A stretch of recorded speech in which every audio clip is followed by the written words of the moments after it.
program and support our kids the way they did, it touches me in my heart. It makes a special moment to know that the fan base says, hey, got your back, got your program's back. You know, there's a lot of doubters out there. A lot of doubters that said it couldn't be done, said they won't come, said they'll find something else to do, they'll stay in Atlanta, but they came. They came in droves, and I appreciate that more than they know. Our kids appreciate that. Now, I don't think we necessarily put the best show on for them. We had some sloppy ball at times out there, but they came to support us, and I appreciate that for our fan base. It speaks volumes to where Georgia's headed and what Georgia can do. Because I've always said, why not us? So I'm just happy to be part of us and being home. That means a lot to me. A little bit about the scrimmage. You know, we tried to balance out the quarterback's rep. They came out almost dead even. I thought all three of those kids competed hard, communicated well in the huddle, didn't always make the best decisions, held the ball too long sometimes, did a good job executing the offense for the most part. We got to get more physical up front on defense. I think it hurt us having some guys out on the defensive line. We got to be able to stop the run better. We got to be able to run the ball better. But to be honest with you, I challenged both offenses to come out and throw and get some timing, and I thought they did that. And what a great atmosphere to come out and compete in. I just can't say enough about our fan base and what they were able to do. I'll open it up for a few questions now. Kirby, is that without many passes, is it hard to gauge the pass defense today? How deal with that? With that many passes? Oh yeah, especially hard considering we've limited our calls. You know, I mean, this game was going to be televised, so we certainly want North Carolina to see every single one of our coverages.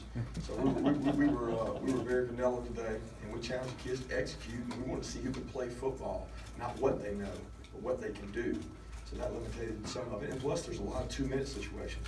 You know, we went hurry up, because we were behind, but we had planned on going the 4 minutes of the half to go hurry up and throw the ball around and compete a little bit, and that's mainly for the fans for the 4 minutes. So yeah, it's tough to judge that, especially when you're limited there. Speaking of that, how'd you feel Jacob, executed his hurry up situation and everything in the first half? I thought he did a good job. He moved the ball down the field. I'll reserve a lot of that judgment until I get to watch all the tape. But just being out there, I don't think he knew there was 93,000 people there, because he sure didn't have any cared. You know, he executed the offense, did what he had to do, and just went out. And that's he's a very level-headed kid.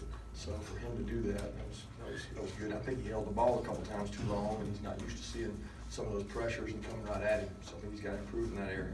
Kirby, when you talk about this crowd, Nick even said this past week, look back fondly at that 07 game that sold out with Bryant Denny, and you look at that 08 class that Alabama signed. How much can this play into recruiting when they see something like this? You'll see. You'll see, because they were there, and they all were fired up. They couldn't believe it, and they were ecstatic. There's a lot of good players here, so I think it'll show the tail in the end of it when it comes all the way to the back end in February. Coach, what do you think of your quarterback situation heading into the summer months here? I'm going to say it again. The summer months for us are going to be a chance to observe and watch players grow. All three of those guys have got to get better feet. All three of those guys have got to compete and do a better job of executing the offense. Was I pleased with what they did today? Yeah. We got a lot more offense than we just showed today also. So with where they are now, they've got to improve. They got to show dramatic improvement, in my opinion, for us to be as successful as we need to be. But we got to improve on defense as much as anything. There's some good pass rushers that weren't out there that were over on the sideline getting ready to get drafted. So we got to do a great job of improving in all areas, especially being physical up front on the offensive and defensive lines. First of all, we're not as big as we need to be, but we don't play as tough and as physical as we need to do. The good news is we've got good time to lift weights, get stronger in our summer program, get these kids with Coach Sinclair, and I just issued a challenge to them in there. We got to make the same gains we made from January to now all the way up until September going forward. So I hope they'll do that. I don't know if that answers your question, but I'm sure somebody else asked about the quarterback situation. Yeah, Kirby, people are going to say that on what Jacob did there today, it's going to be hard not to start. Really? Even play. Why would people say that? To me, he ended up 60-something%. Rice was 60-something%, and Grayson had 2 drops and one bad decision, but he was right at 50%. He had a couple drops. So for people to say that, maybe they should go to coaching 101, because I don't see that being the case. What I see going into the fall camp is 3 guys that have 3 different traits, and all 3 of them got some growing to do. And that's what I want them to do, is improve. Coach, how would you assess Isaac Nada's play out there?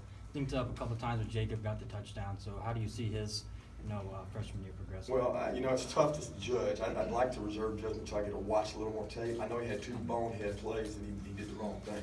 Heard the call wrong in the huddle and did the wrong thing. Now, caught some balls and made some plays after the catch, which we've always known he's got the ability to do that. He's got to work on his blocking and protecting, because in this league, you got to be able to do that at tight end. He's got to be able to block, protect, help the quarterback, and then make those plays when he's wide open. I thought he did a nice job today. I don't know how many catches he ended up with, but I thought he did a good job. Coach, what's the story behind the lacrosse stick? You know, we're always trying to give the kids some kind of edge. And the lacrosse stick never got to come out today because defensively, we didn't do what we've done all spring, which is attack the ball, rip at the ball, pull at the ball, bat the ball, intercept the ball. It's all about the ball. We want the ball, the ball, the ball. So we talk about lacrosse sticks, where those guys take those sticks. I don't know much about lacrosse. Some of you guys probably play it. I don't know a lot about lacrosse, but they whack people with a stick. So we kind of sold our kids on, if somebody's got the ball, Chubb's got the ball, we're going to take a lacrosse stick, we're going to whack his arm, try to get the ball off of it. So they took pride in that during the first 14 practices. But obviously today, we did not do a very good job of attacking the ball. It was supposed to be a deal that if you get the ball out, you get the lacrosse stick, but nobody got the ball out. So give the offense credit, they protected it well. Coach, why did you decide to play Julian and Chad? Why did I decide to play Julian? Julian and Chad will end up getting disciplined in the appropriate manner. Right now, they came back to practice on Thursday. They were back out there today. And again, once that decision's made, it'll be a lot easier on us to move forward once we decide exactly what that discipline's going to be. But it wasn't any factor in today's decision. We want both those kids to go out there and play and compete and get a chance to grow. Coach, after the last couple of scrimmages, you were a little critical of the way the defense played. Do you feel like they kind of answered some of your challenges today? No. I wasn't pleased with the way the defense played today. They didn't play with enough toughness. They played with enough effort. They didn't get turnovers out. They didn't get balls out. You know, I felt like the second group played a little harder than the first group. They played with a little more juice out there, more competition going. You know, a lot of the guys were the ones I think get out in their game, they get comfortable. And we've had a theme around here, there'll be no comfortable. You know, and I think that's the disappointment. We got to show improvement. We've got good enough players on defense to be successful. But we got to have total buy-in to do exactly what they've got to do and execute. And we didn't get that today. Not in my opinion. Coach, you talked about expecting the second D-line to kind of beat up on the second O-line a little bit. And DeAndre had 4 sacks, but is that a situation where, I mean, he's kind of come a long way this spring, or is that just a byproduct of what you kind of expected? No, you know, I mean, Kendall Baker started out as our first left tackle. So DeAndre was matched up on him most of the day. DeAndre has done a really good job of becoming better as a player. He's working really hard. He's learning. Coach Sher's done a great job with him. So I think you could say, well, there's a byproduct there of the twos against the twos.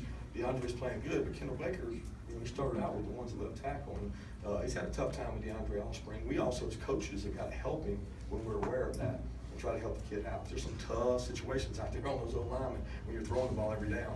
It makes it hard. Makes it tough. But DeAndre has improved. I'm very pleased with DeAndre's work ethic.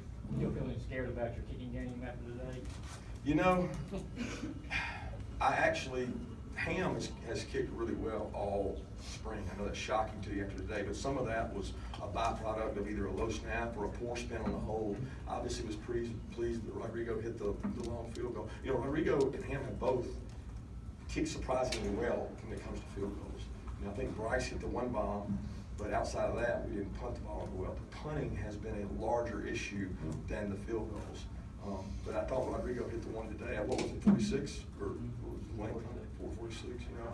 And then Hampton's actually hit them good. He's hit a couple that distance during spring ball, but he didn't get real good. He just didn't get really good luck today. He had some bad luck when it came to kicking it. But overall, I was pleased with the effort, but to be honest, you can't judge today outside of field goals because the kicking situations were scripted. I mean, they were not live tackle. What's the biggest takeaway for you from this game? As far as the team or the program? Team. The team, for me, is that we got a lot of getting better to do. As far as the program is, thank you fans, the biggest takeaway. For them to come out and do that and honor these kids and believe in this program and buy into what the entire organization, President Moorhead, Greg McGarity, everything was buy-in. From the time I issued the challenge at the basketball game, the marketing department, everybody, one team, united, let's push this goal.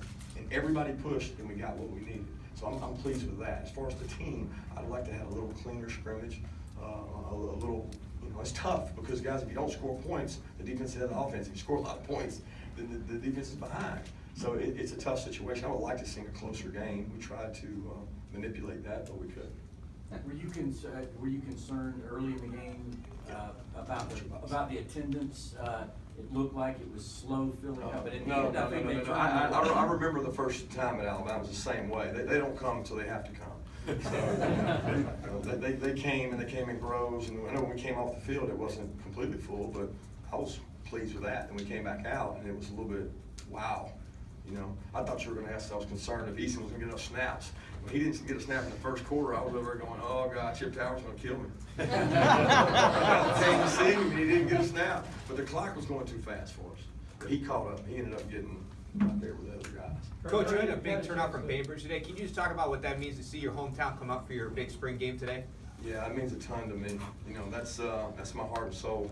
It's where I've kind of raised and was from 7 all the way through high school. We're talking about Bainbridge, and it's a special place. To have a big number of folks come from there means a lot. I mean, you look up in those stands, you realize, I'm thinking, man, if I touched this many lives in the state, there's no way I've touched this many lives in the state. But when you got a big group from Bainbridge coming, you know that that's your hometown, they've got your support. It means a lot to me.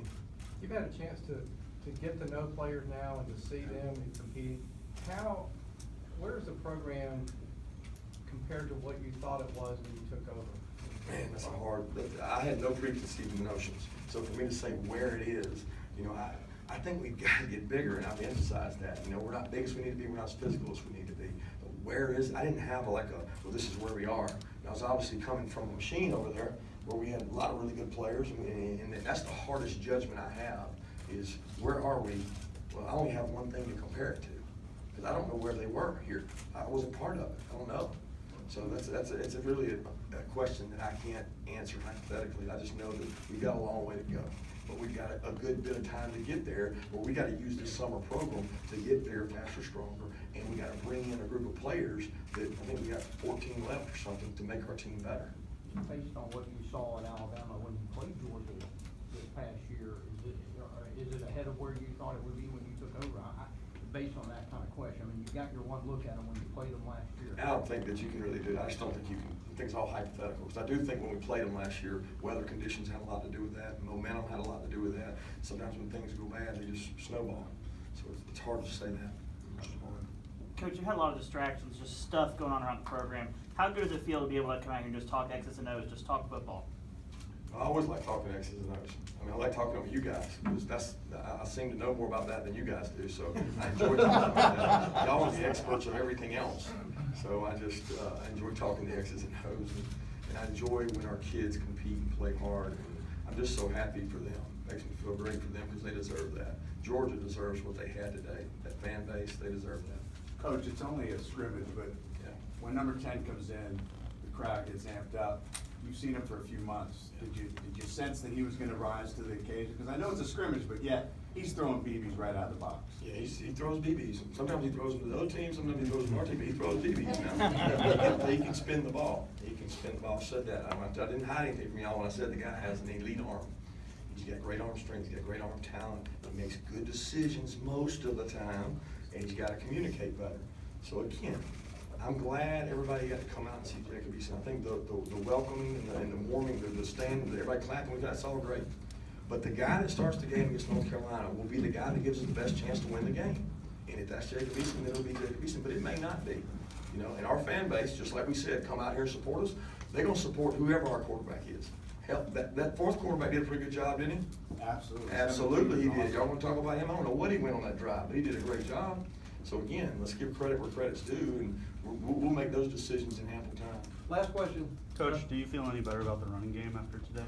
Not really. I think it's something that's going to be a work in progress. And again, I prefaced it with, I wanted to throw the ball. We wanted to entertain. We wanted to have some excitement. We wanted to throw the ball down the field and come out and do it. And we had 2 other scrimmages where I challenged them to run the ball.